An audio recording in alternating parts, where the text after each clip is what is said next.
Kita akan melanjutkan pelajaran kita di Roma 2 ayat 17 sampai 29. Bisa dibacakan, silakan. Roma 2 ayat 17 sampai 29.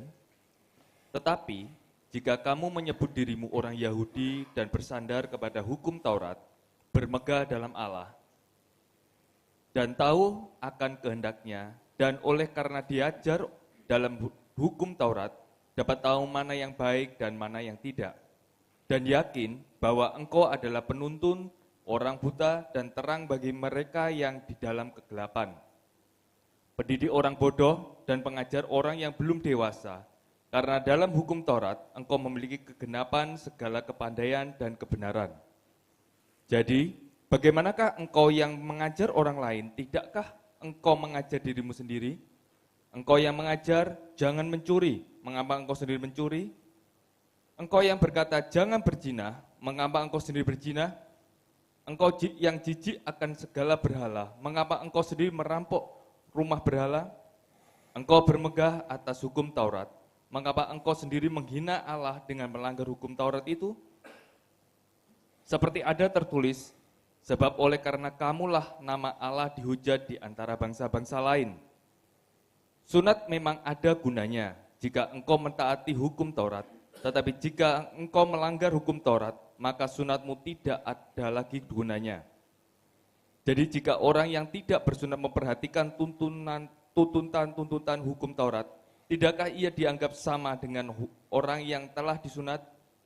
Jika demikian, maka orang yang tak bersunat, tetapi yang melakukan hukum Taurat, akan menghakimi kamu yang mempunyai hukum tertulis dan sunat, tetapi yang melanggar hukum Taurat.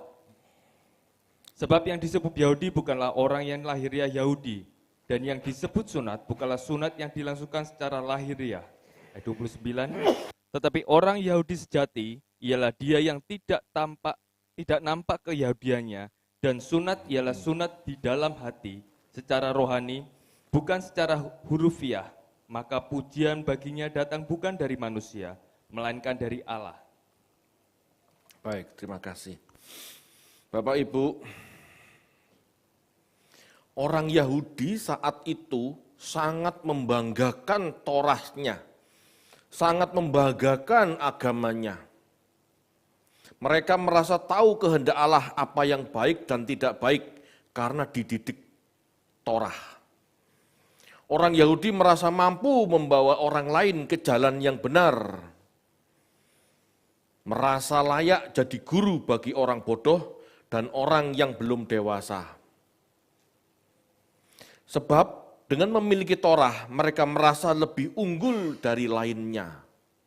Ini kebanggaan Yahudi, Bapak Ibu. Ya. Namun sayangnya, kebanyakan orang Yahudi tidak mengerjakan yang diajarkan Torah. Paulus sedang meluruskan pemikiran yang salah ini. Ya, Paulus sedang meluruskan pemikiran yang salah ini. Minggu lalu sudah saya menjelaskan, ya sudah saya sampaikan. Ya, Paulus mengatakan, karena bukan orang yang mendengar hukum Taurat yang benar di hadapan Allah, tetapi orang yang melakukan hukum Tauratlah yang dibenarkan. Bapak Ibu, ini penting. Tolong dengarkan baik-baik, resapi baik-baik, karena pengajaran malam hari ini akan menggugurkan sebagian doktrin Kristen. Kebenarannya seperti itu. Bukan orang yang mendengar hukum Taurat yang dibenarkan Allah, tapi orang yang melakukan hukum Taurat yang dibenarkan. Ya, mungkin Anda kemarin kurang jelas. Ini Torah, berarti untuk orang Yahudi. Ada 1, 2, 3, 4, 5, 6, 7, 8, 9, 10. Ada 10 kebenaran.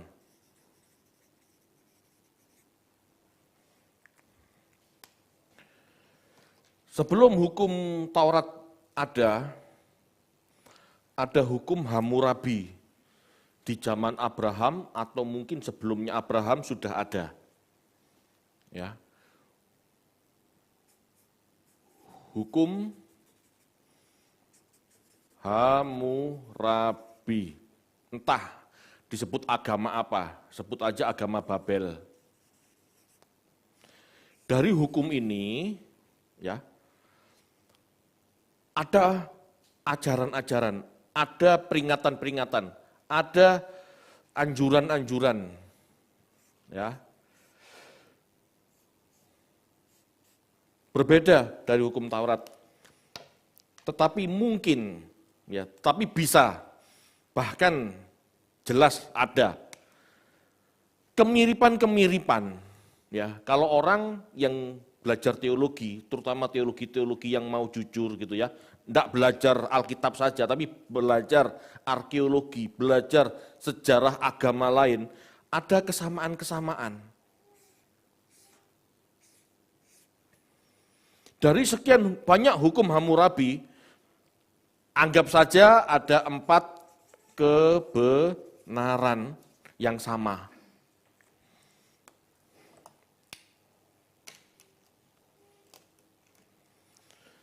Di setelah zaman Taurat, di setelah zaman Musa, setelah Yahudi, muncul agama-agama lain dengan hukumnya atau syariahnya, ya, hukum lain. Berarti ini agama lain. Ingat ya, agama itu dibentuk oleh sebuah masyarakat tertentu menurut pandangan mereka, menurut pandangan tertentu. Ya, agama itu sifatnya sukuisme. Ya. Torah Yahudi, agama Yahudi untuk orang Yahudi. Hukum Babel, ya untuk orang Babel. Hukum yang lain untuk agama lain, ya hukum lain, agama lain untuk suku bangsa lain.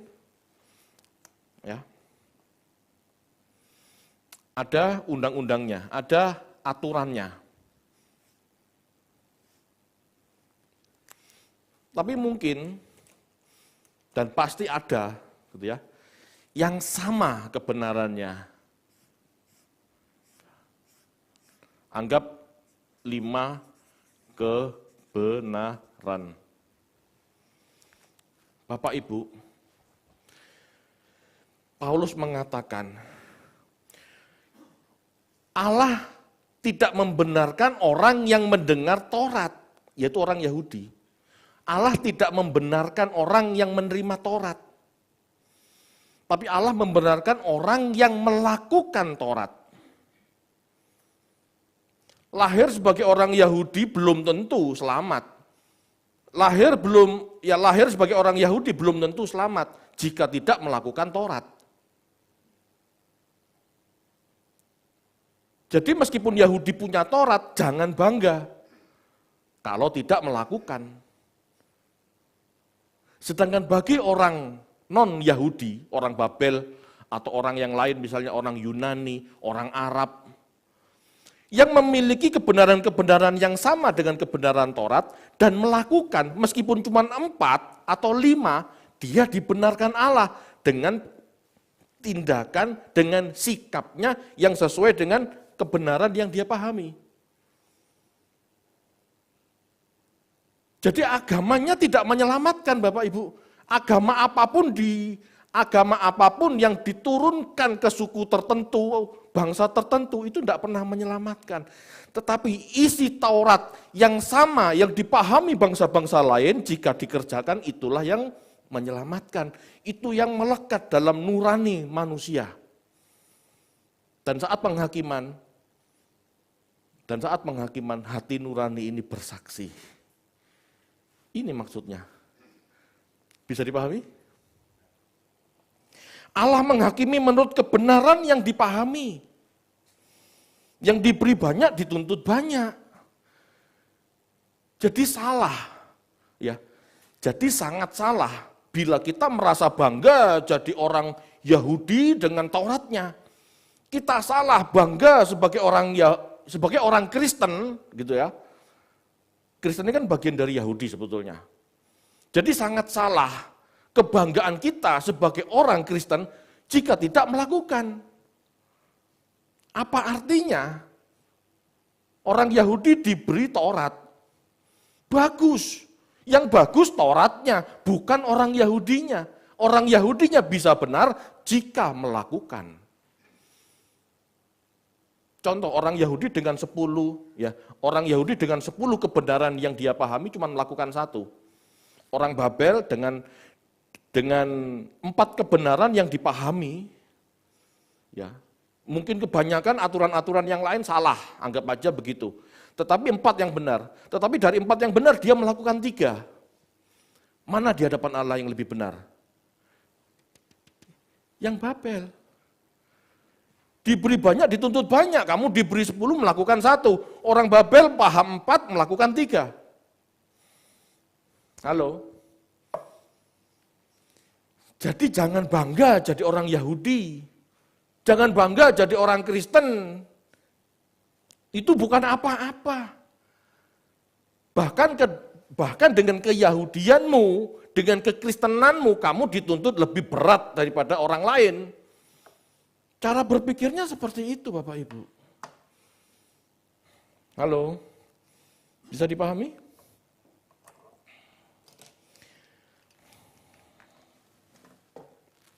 Allah tidak membenarkan orang yang menerima Taurat. Dalam arti berdasarkan sukunya, suku Yehuda misalnya. Atau agamanya, agama Yahudi. Dengan kata lain, Allah membenarkan orang, apapun sukunya, apapun agamanya, yang penting melakukan isi Taurat. Dalam arti nilai-nilainya, ini loh isi Tauratnya. Ini Taurat Musa. Isi Taurat di dalamnya, nilai-nilainya. Allah tidak membenarkan orang yang menerima Taurat jika tidak melakukan. Bagi mereka yang tidak menerima Taurat tapi melakukan isi Taurat, Allah membenarkan mereka. Amin. Ini adil Bapak Ibu. Sesungguhnya sama dengan kekristenan. Ya, sama. Saat ini banyak orang bangga dengan Injil dan Kristennya. Namun kenyataannya banyak orang yang mengaku Kristen tidak memiliki kasih yang diajarkan. Pelit tetap pelit, benci tetap benci, matrek tetap matrek. Lalu bangga jadi Kristen, yakin selamat, percaya selamat, sekali selamat tetap selamat. Itu ngawur. Itu ajaran ngawur Bapak Ibu. Renungkan Roma 2. Kurang jelas apa Paulus mengatakan? Tidak seperti itu. Yang dibenarkan Allah adalah orang yang melakukan.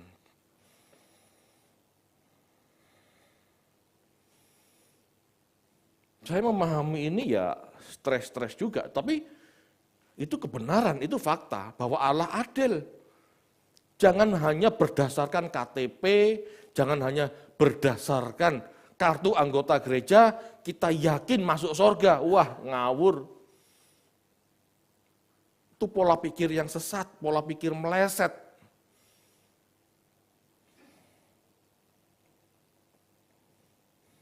Sesungguhnya kebanggaan berdasarkan suku dan agama, ya, sesungguhnya kebanggaan berdasarkan suku dan agama, ini jelas salah.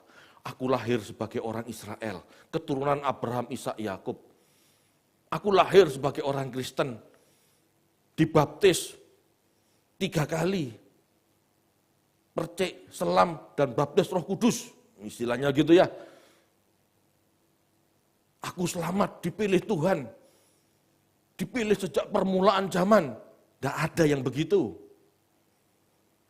Halo, tidak ada artinya Anda dipilih jadi orang Kristen, dibaptis percik, kecak kecil, besar dibaptis selam, lebih besar lagi dibaptis Roh Kudus katanya gitu ya, tapi tidak melakukan. Lalu Anda bangga, kita bangga, itu ngawur. Belum tentu Anda masuk surga, belum tentu. Kalau cuma modal percaya dibaptis itu. Kita harus paham Bapak Ibu secara konteks, tidak boleh cuma cuplik-cuplik 1-2 ayat. Ya, digabung-gabung dengan ayat yang lain. Beda, ini cerita satu konteks, pahami dulu. Belum tentu bisa digabung dengan ayat lain di konteks yang berbeda, belum tentu bisa. Sebagai bangsa pilihan yang menerima banyak kebenaran, Allah menuntut bangsa Israel atau Yahudi melakukan dan mengajarkan yang benar, tidak sekedar merasa bangga sebagai umat pilihan. Jangan merasa bangga sebagai umat pilihan, tapi nggak melakukan apa-apa. Yang menyelamatkan kita adalah respon kita atas apa yang Allah inginkan dalam hidup kita. Itu yang menyelamatkan, itulah iman. Iman itu respon dari apa yang Allah inginkan, yang kita lakukan, itu iman. Iman itu bukan sekedar percaya Yesus, lalu hidup seperti biasa, apalagi tanpa perubahan. Itu bukan iman.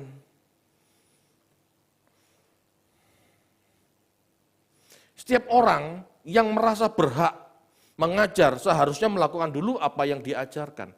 Orang Yahudi saat itu Bapak Ibu merasa istimewa, dia merasa berhak mengajarkan kebenaran, gitu ya. Tapi Paulus mengatakan, bagaimanakah engkau yang mengajar orang lain, tidakkah engkau mengajar dirimu sendiri? Jangan merasa bangga sebagai orang Yahudi, jangan merasa bangga sebagai orang Kristen, lalu mengajar orang lain. Harusnya begini, harusnya begitu. Kristen yang benar, ajaran Kristen yang benar, harus begini, harus begitu. Tetapi kamu sendiri yang mengajar tidak pernah melakukan. Bohong. Bapak Ibu, kita harus mengerjakan dulu. Saya sebagai pengajar di tempat ini, dituntut untuk melakukan dulu. Memang belum semua bisa, tetapi jangan merasa tidak tahu. Tetapi berusahalah melakukan, berusahalah mengerjakan. Dengan saya mengajar, saya diingatkan Tuhan. Dengan saya mengajar, saya dituntut dalam nurani. Kamu ngomong tok nggak bisa melakoni, wah ini berat Bapak Ibu. Jadi pendeta tuh yang berat kan jadi teladannya. Itu yang berat. Kalau menggali firman, nggak berat-berat banget lah. Tapi melakukan itu sangat berat. Bahkan sudah melakukan yang benar pun, kadang-kadang bagi orang lain kelihatannya tidak melakukan. Nah bagaimana? Tetapi itu yang diminta Tuhan. Jangan bangga lahir sebagai orang suku apa, jangan bangga lahir sebagai orang beragama apa. Banggalah kalau kamu melakukan, bersyukur kalau kamu mampu melakukan dan mau melakukan. Bapak Ibu, sebetulnya ini sedang melawan ajaran predestinasi. Anda tahu? Ajaran predestinasi, ajaran kelompok sebelah mengatakan, kamu telah ditentukan, dipilih sebagai umat pilihan. Lahir sebagai orang Kristen itu berarti dipilih untuk selamat. Yang lain tidak dipilih, tidak selamat. Enggak seperti itu loh. Rasul Paulus mengatakan, jangan bangga kamu lahir sebagai suku apa, meskipun menerima Taurat, melakukan enggak? Halo, jadi ajaran predestinasi gugur. Dengan ayat-ayat yang kita baca tadi, ajaran predestinasi gugur. Karena bukan orang yang menerima Taurat yang dibenarkan, tetapi yang melakukan. Bangsa-bangsa lain yang tidak menerima Taurat, yang katanya tidak dipilih, tetapi melakukan isi Taurat, melakukan nilai-nilai Taurat, dia dibenarkan. Halo, nggak pernah dibedah Roma 2. Lihat, kelompok itu, Roma 2 nggak pernah dibedah. Skip. Pilih yang enak-enak. Tapi renungkan ayat ini. Amin.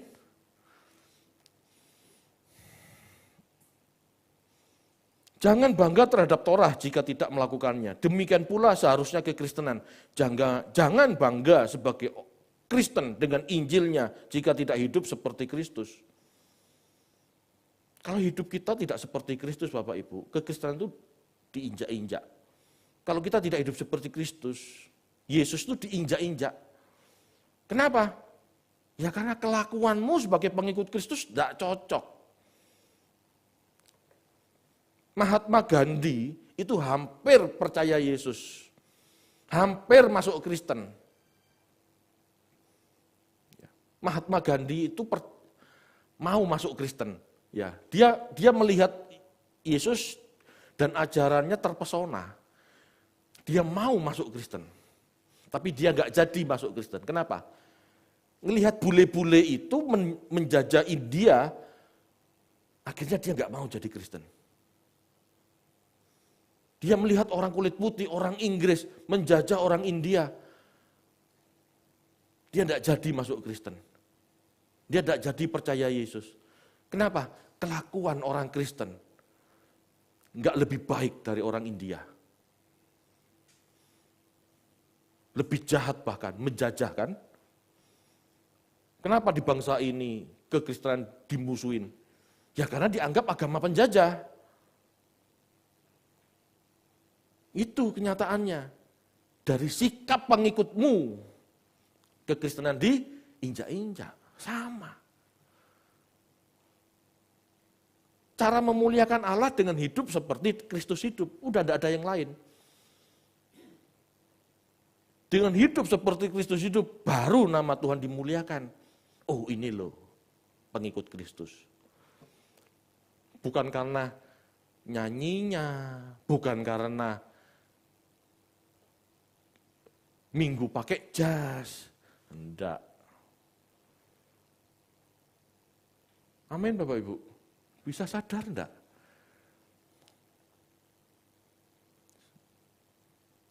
Dicap sebagai agama penjajah saja 2,5 miliar. Apalagi kalau dulu kekristenan tidak dibawa oleh penjajah. Wah, bisa-bisa sudah percaya Yesus semua. Rusaknya kekristenan karena dibawa oleh penjajah. Sikap penjajah tidak mencerminkan kekristenan. Makanya dibenci.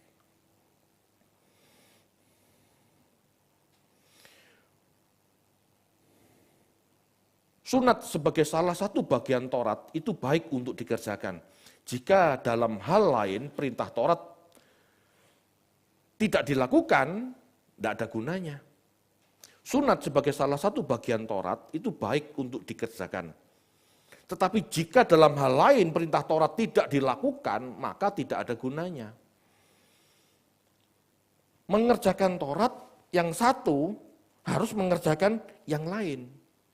Jika tidak, kita tidak mencerminkan ajaran itu. Jangan bangga hanya karena bersunat. Dulu orang Yahudi bangga karena bersunat. Ya mereka tidak merasa apa-apa, disunat umur 8 hari kok. Iya kan? Sedangkan orang Yunani yang mau masuk Kristen dituntut bersunat oleh orang Yahudi. Itu loh yang Paulus tolak. Nah kamu sunat 8 hari tidak kerasa apa-apa, besar-besar sudah potongan, ya kan sudah potongan. Tetapi kalau orang Yunani yang tua-tua baru kenal Kristus disuruh sunat, kan mikir. Betul enggak? Apalagi sunat zaman dulu enggak seperti sekarang. Ya mikir. Nah, Paulus itu sedang menekankan itu. Jangan karena sunat orang lain tidak percaya Yesus. Jangan karena sunat orang lain, orang Yunani maksudnya, tidak melakukan kebenaran yang Yesus ajarkan. Ini masalah. Ini yang Paulus tentang. Jangan karena sunat gitu ya. Orang akhirnya menolak kebenaran. Dengan hanya harus lock-in atau proselit. Jangan.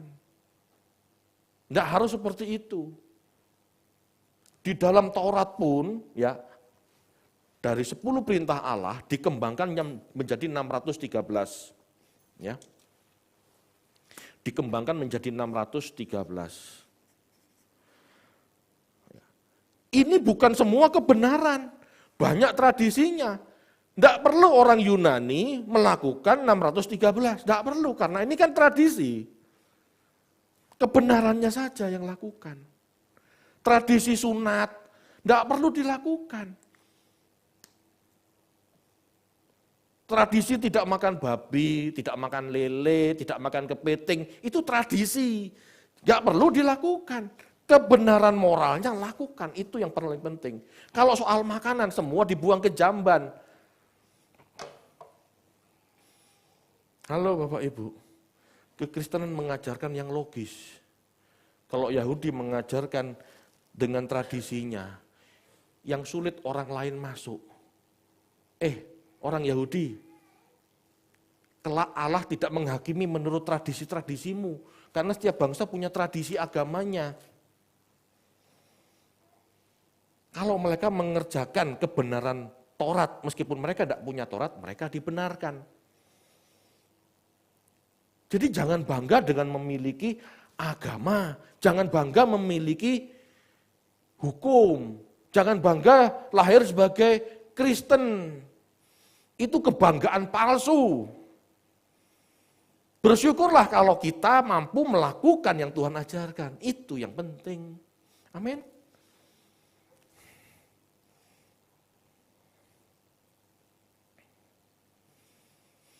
Kita tahu, Bapak Ibu, ya kita tahu, kita tidak bisa pilih-pilih kebenaran. Ya. Sebagian kebenaran bukan kebenaran, tapi kepalsuan. Memang belum semua perintah Tuhan kita lakukan, tetapi bukan berarti kita mengabaikan. Kita harus punya niat berusaha melakukan dengan sempurna. Jangan pilih-pilih. Kita harus membersihkan hati dulu. Belajar itu berarti berpikir. Berpikir berarti itu merenung.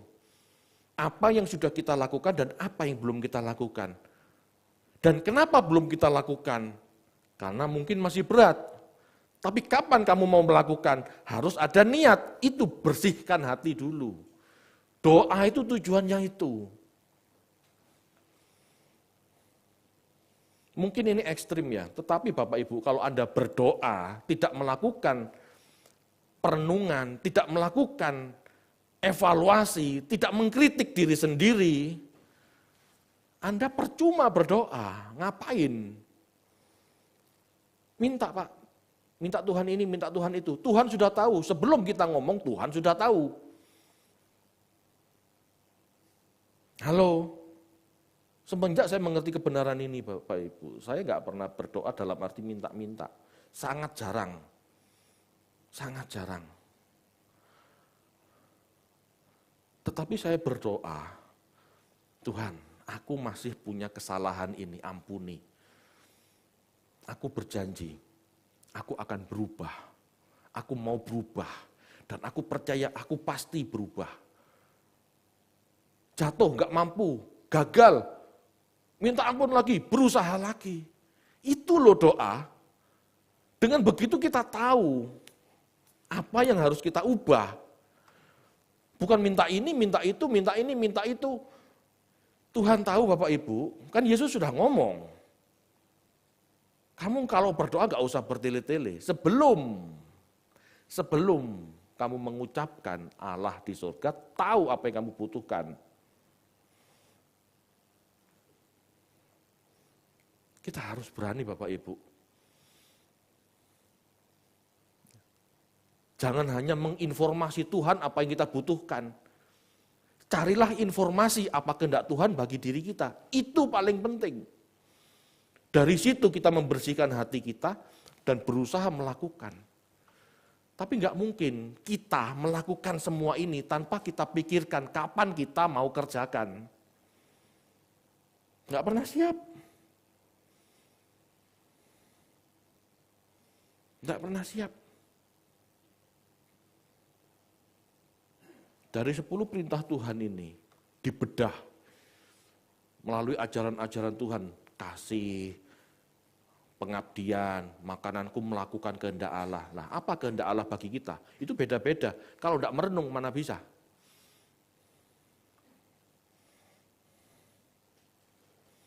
Tidak mudah Bapak Ibu. Tapi kita harus punya niat melakukan. Batin harus bersih dulu. Sebab yang disebut orang benar, ya ini kan karena orang Yahudi merasa benar. Paulus mengatakan, sebab yang disebut orang benar bukan karena lahiriahnya bersuku Yahudi atau beragama Yahudi, bukan.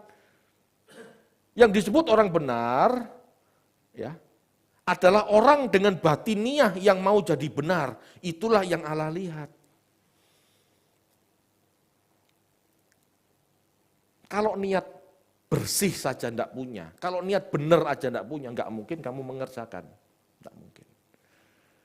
Jadi mulai dari niat dulu, motif dulu, tujuan dulu, bersih batin dulu. Baru kita bisa melakukan. Melakukan saja belum tentu langsung bisa. Masih jatuh bangun kadang-kadang. Jadi jangan bangga dengan lahiriah kita. Jangan bangga kalau minggu ke gereja.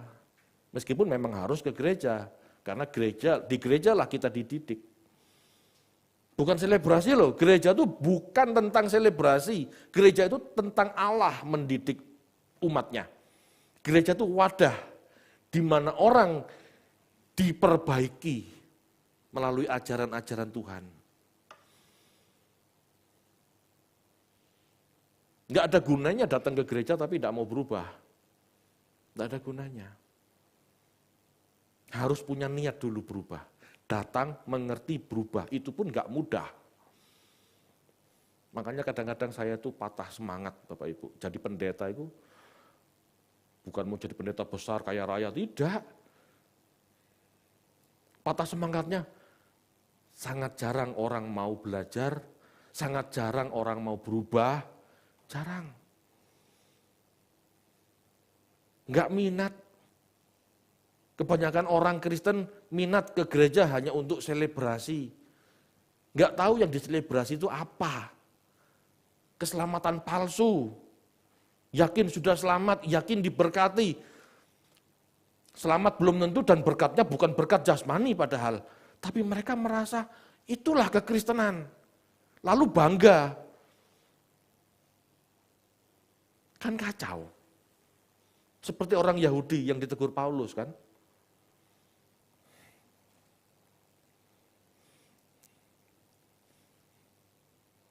Memang sebagai Kristen belum semua yang Tuhan ajarkan kita lakukan. Tetapi bukan berarti kita boleh mengabaikan. Kita tetap harus punya niat berusaha melakukan. Hati kita harus bersih dulu sebelum melakukan semua itu. Bersih dulu, hati itu bersih dulu. Yang penting lakoni Pak, kalau hatinya kotor Anda percuma melakukan itu. Hati bersih dulu baru lakukan. Itulah buah kebenaran. Kalau asal mengerjakan, hati tidak bersih, itu bukan buah kebenaran, itu sekedar legalitas. Ayo dipahami Bapak Ibu. Mungkin kita paham ajaran Tuhan 90%. Belajar terus, ya, paham ajaran Tuhan 90%. Maka kita harus berniat atau bertekad melakukannya 90%. Harus punya niat melakukan 90%. Meskipun baru bisa 50%. Tidak ada masalah, yang penting ada niat dulu. Belajar dulu, niat dulu, ya belajar dulu, lalu niat dulu, kerjakan, tekun, kerjakan. Tidak ada masalah. Jangan merasa tertuduh kalau kita masih bisa melakukan sedikit. Silakan tertuduh kalau kita hanya mau melakukan sedikit. Tetapi kalau kita masih bisa melakukan sedikit, jangan tertuduh. Karena memang butuh proses Bapak Ibu. Butuh proses, butuh perenungan, butuh niat, butuh kesempatan. Kalau tidak ada kesempatan tidak bisa kan? Jangan kita memilih melakukan apa yang kita suka. Yang tidak kita suka, lakukan. Ya. Jangan melakukan ajaran Tuhan yang cuman kita suka atau cuman kita bisa. Lakukan semua. Suka, nggak suka, bisa, nggak bisa, kerjakan semua sebisa mungkin. Kalau tidak begitu kita tidak pernah tahu perjuangan kita sampai batas yang mana. Ini contoh, mungkin Anda bingung. Kita sebagai orang Kristen diajarkan oleh Tuhan untuk berbagi. Kita sudah melakukan berbagi. Kita sudah melakukan kasih dengan memberi sesama. Itu benar. Tetapi jangan karena kita punya uang banyak dan bisa berbagi, kita sudah merasa benar. Lalu kita hidup bergaya hidup mewah. Lalu kita nggak mau hidup sederhana. Loh Pak, saya sudah berbagi. Saya sudah punya kasih. Merasa cukup. Tapi hidup sederhana nggak mau. Sukanya bergaya hidup mewah. Ini berarti pilih-pilih. Pak, emangnya Tuhan harus seperti itu? Iya. Tuhan bagi roti kepada 5.000 orang. Tuhan juga hidup sederhana kan?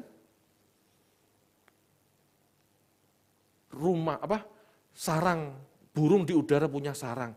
Serigala punya liang, anak manusia tidak punya tempat untuk meletakkan kepalanya. Dia tetap hidup sederhana. Dia nggak mengada-ada. Dia nggak bergaya hidup mewah.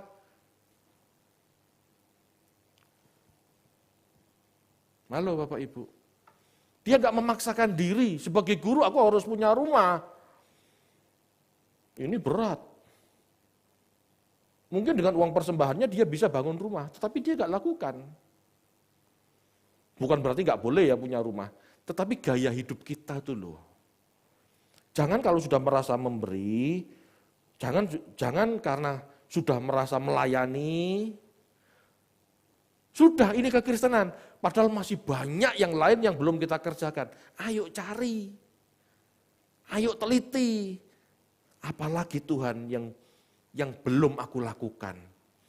Bapak Ibu, Allah kan menghendaki kita sempurna. Berarti usahalah menemukan hal-hal lain yang harus kita kerjakan, yang belum kita lakukan. Ayo, cari.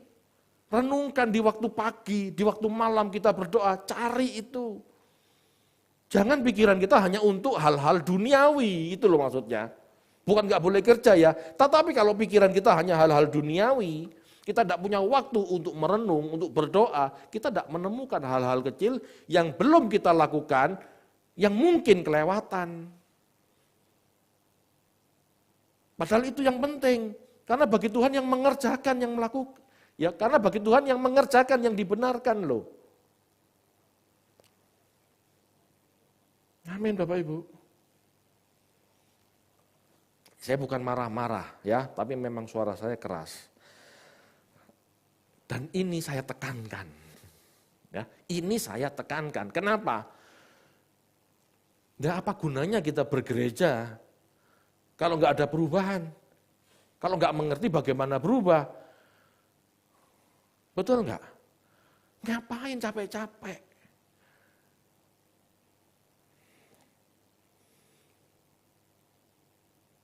Hidup dalam ajaran Kristus Bapak Ibu, itu harus utuh. Seharusnya kita utuh menghidupi. Sebelum kita utuh menghidupi, jangan merasa bangga. Bangga sebagai Kristen sudah selamat. Itu penipuan. Kalau kamu melakukan, baru selamat. Kalau tidak melakukan, selamat dari mana? Rasa bangga yang salah sebagai Kristen akan menjebak kita dalam iman yang palsu. Merasa sudah beriman, padahal belum memiliki iman. Iman itu apa? Banyak orang Kristen berpikir iman itu, aku percaya, aku mendapat. Itu ngawur. Yang disebut iman itu Allah berkehendak, kamu melakukan, itu iman. Kalau Allah tidak menghendaki,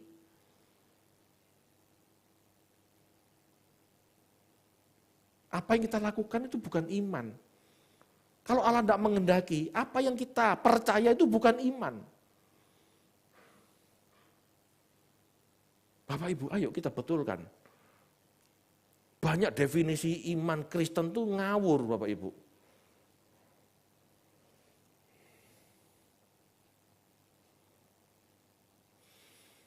Bangga merasa sudah ditebus, tetapi tidak mau dimuridkan. Ini kan konyol.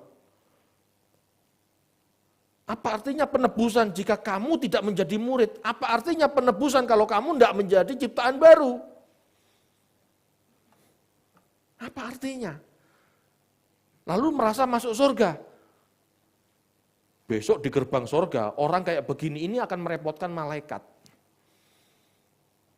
Gak boleh masuk, kamu gak melakukan apa-apa. Loh, saya percaya. Iya percaya, tapi kamu gak melakukan apa-apa, gak boleh masuk. Loh, sekali percaya tetap percaya masuk surga. Kan ribut sama malaikat jadinya. Mau kayak begitu? Gak ada cerita kayak begitu Bapak Ibu. Gak bisa kita ngotot-ngototan. Allah sudah menjelaskan di kitab suci. Kita yang harus merespon. Besok di penghakiman tinggal surga, neraka, surga, neraka. Sudah begitu aja. Kamu beroleh hidup, kamu mampus sana. Hidup, kamu mampus sana. Udah. Enggak leren sidang 2-3 hari, enggak selesai Bapak Ibu. Ayo sadari. Banyak orang Kristen tidak menyadari ini sehingga tidak muncul kegentaran. Tapi kalau Anda baca tiap hari, ya muncul, pasti muncul. Dulu saya juga sama, tidak muncul kegentaran. Tapi karena saya membedah tiap hari, waduh, kok begini hidup ini. Bapak Ibu, 70 tahun hidup kita ini kesempatan melakukan loh. Lalu kita tidak mau mencari apa yang harus kita lakukan, kan konyol. Tujuan hidup kita 70 tahun itu mengumpulkan kebenaran. Mengumpulkan kebenaran. Berarti dalam setiap saat hidup kita, carilah kesempatan melakukan kebenaran. Tetapi kalau mengerti kebenaran saja tidak, kita melakukan apa? Jangan bangga dengan jargon-jargon Kristen. Sekali selamat tetap selamat. Tidak ada yang seperti itu. Percaya saja kamu umat pilihan pasti selamat. Tidak ada yang seperti itu. Firman-Nya jelas.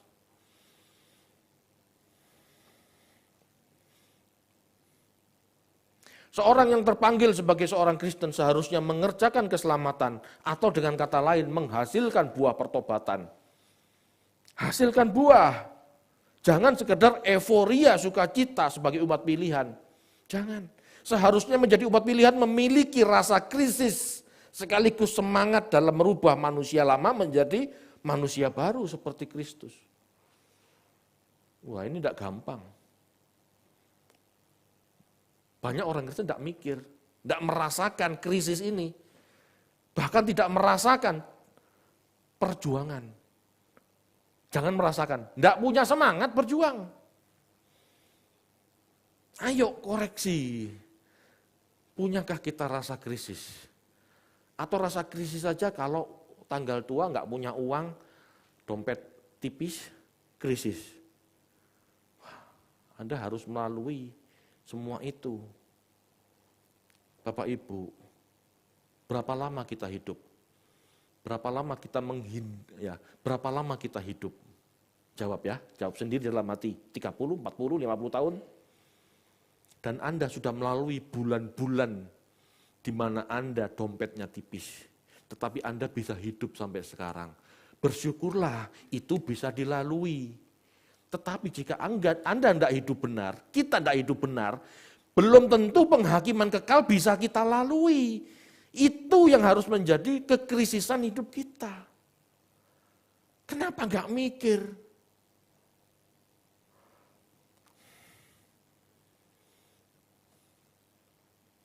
Bapak Ibu, ayo bertobat.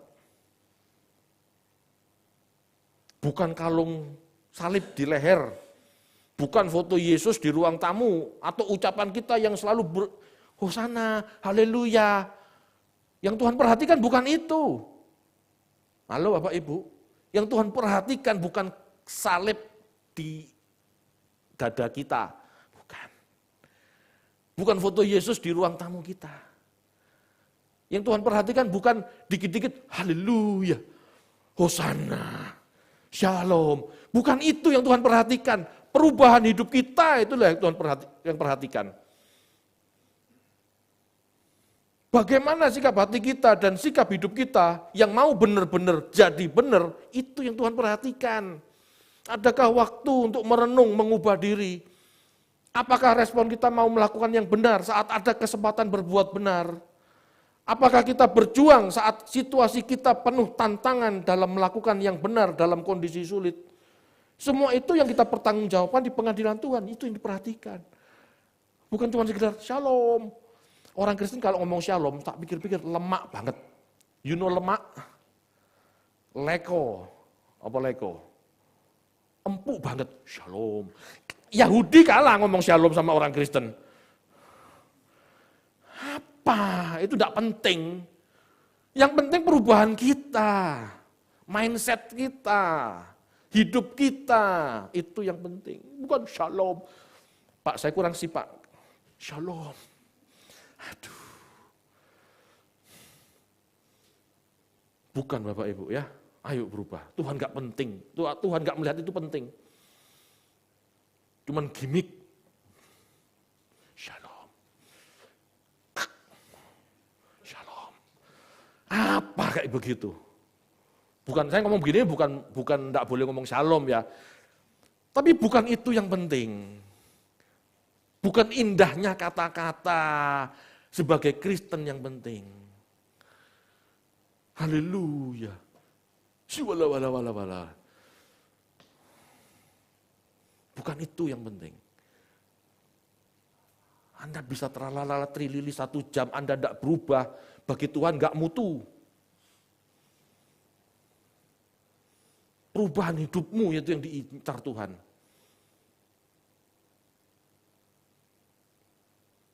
Bukan koreografi kita kalau nyanyi, bukan tidak boleh ya,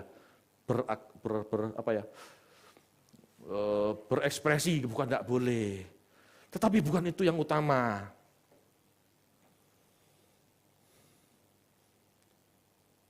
Kadang-kadang Bapak Ibu, liturgi, seremoni, itu mengaburkan inti kekristenan. Orang akhirnya puas hanya dengan selebrasi.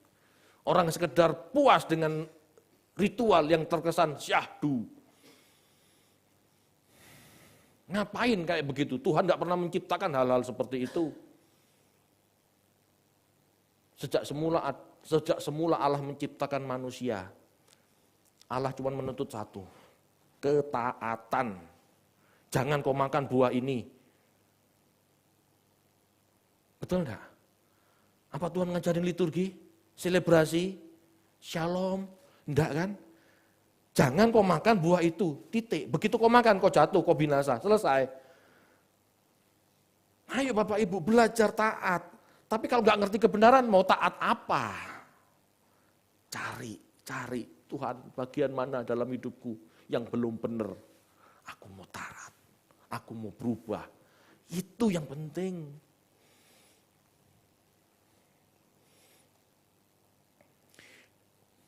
Kita harus sadar bahwa kelak hati nurani kita akan bersaksi. Tuhan tahu kita pilih-pilih dalam menghidupi kekristenan, setengah-setengah dalam melakukan kebenaran, atau maksimal dalam menghidupi kekristenan kita. Tuhan tahu. Nurani kita bersaksi. Indek, judek, vindek akan menyatakan kebenaran. Jangan mengabaikan. Jangan pura-pura gak tahu, karena nurani kita tahu. Begitu pikiran kita, saya khususnya ya, begitu pikiran saya, sikap kita tidak sesuai, nurani ini kan bicara. Kadang-kadang pikiran yang satu, manusia lama ini selalu berdalih dan mencari alasan pembenaran. Waduh, ini loh yang harus diberesi. Tidak usah cari pembenaran, duduk, minta ampun sama Tuhan. Tuhan, aku belum bisa melakukan, ampuni. Lebih baik gitu, daripada cari pembenaran. Prinsipnya Bapak Ibu, Allah akan membenarkan dan memberi hidup kekal bagi siapapun yang tekun berbuat baik. Tekun, bukan cuma berbuat baik ya, tekun. mencari kemuliaan. Anda mencari kemuliaan apa enggak? Atau Anda cuma mencari kekayaan? Bagi mereka yang tekun mencari kemuliaan, tekun berbuat baik, itulah yang diselamatkan. Bukan sekedar taat hukum, tapi taat pada kehendak Allah. Hukum itu sifatnya umum. Taat pada kehendak Allah itu sifatnya khusus. Cari itu. Karena masing-masing kita punya paket hidup dan punya fungsi masing-masing dalam kerajaan Allah. Amin Bapak Ibu. Punya tugas masing-masing. Tuhan lihat, Tuhan menciptakan kita ini kan tidak pernah salah sebetulnya. Dia melihat saya, wah David ini keras kepala, kalau sudah maunya tembok ditabrak, ini cocok jadi pemberita kebenaran, dia pakai saya. Tapi kalau saya nggak mau melakukan, saya lebih suka dengan gairah saya, punya uang banyak, punya mobil bagus. Pekerjaan Tuhan tidak jadi. Di situ saya harus menundukkan diri. Tuhan, aku rela hidup apa adanya. Aku rela tidak punya mobil impian. Loh, saya seperti cowok-cowok lain punya mobil impian Bapak Ibu. Cuman saya relakan, udah tidak begitu-begituan. Maumu apa Tuhan, aku lakukan. Ini yang membuat saya bertahan. Kadang-kadang saya menyampaikan kebenaran itu kan, waduh, nggak payu, ya, waduh, nggak laku, nggak ada yang mau dengar. Kadang-kadang pesimis, kadang-kadang nelongso gitu loh. Tetapi hati saya ngomong, kamu dipanggil Tuhan dengan tugas khusus. Kamu dipanggil Tuhan dengan tugas khusus, lakukan saja. Ya Tuhan, ampuni. Ampuni, minta ampun. Begitu saya lemah, saya minta ampun. Kenapa? Iya ya, aku masih kepingin didengar. Tidak penting sebetulnya didengar atau tidak. Kamu sebagai toa, tidak berhak merasa ikut sedih. Betul tidak? Yang namanya alat Tuhan itu kan, yang namanya sapu, tidak boleh protes, sampahnya banyak atau sedikit. Betul tidak? Iya. Sapu itu kan cuma dipakai Tuhan. Aku siap Tuhan. Harus siap.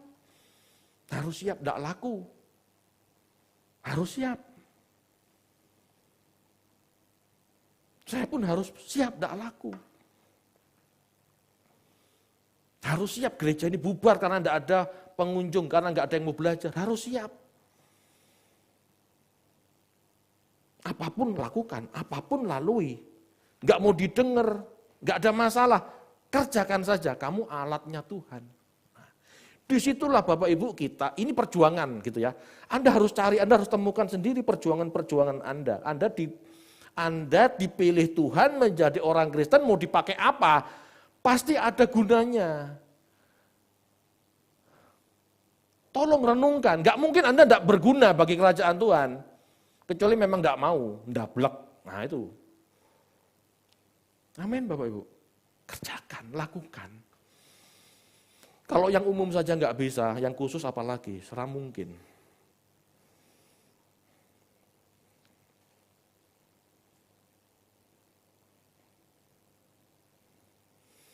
Bapak Ibu, kita harus konsisten. Dari dalam batin kita harus selalu mengalir kebenaran, kebaikan, harus selalu. Jangan bangga sekedar sebagai penganut agama. Terus temukan, lakukan sikap-sikap yang terhormat, sikap-sikap yang baik. Paket hidup apa yang harus kulakukan?